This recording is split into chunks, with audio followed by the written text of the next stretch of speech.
आखिर कैसे होती है गन्ने की खेती और गन्ने की खेती करके कैसे कमा लेते हैं लोग लाखों रुपए।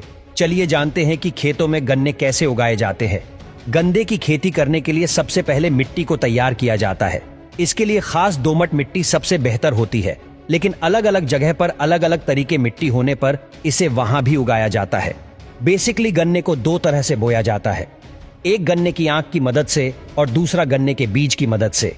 किसान भाइयों का कहना है कि अगर गन्ने की खेती गन्ने के बीज से की जाती है तो उससे कीड़े लगने के चांसेस ज्यादा होते हैं और तने वाले बुवाई के तरीक से कम होती है और फसल अच्छी होती है।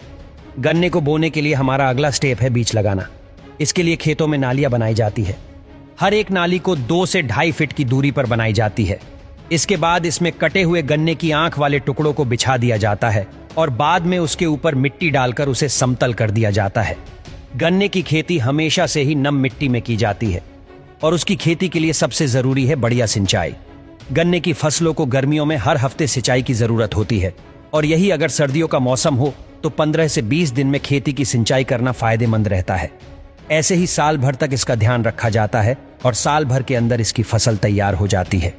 एक बार गन्ना रोपने के बाद इसके 2 बार कटाई की जाती है और अगर फसल अच्छी रही और फर्टिलाइजर के जरिए इसका ध्यान अच्छे से रखा गया तो ये और भी ज्यादा समय तक चल सकता है। गन्ना तैयार होने के बाद बारी आती है इसकी कटाई की। गन्ने की कटाई 2 तरीके से की जाती है। एक तो किसान अपने परंपरागत तरीकों से करते हैं और दूसरे तरीके में मशीनों का इस्तेमाल किया जाता है। परंपरागत तरीके में किसान गन्ने के तने से गन्ने को काट देते हैं, उसके बाद उसकी पत्ती या गन्ने से अलग कर देते हैं और 20 से 25 गन्नों का एक बंच बना देते हैं।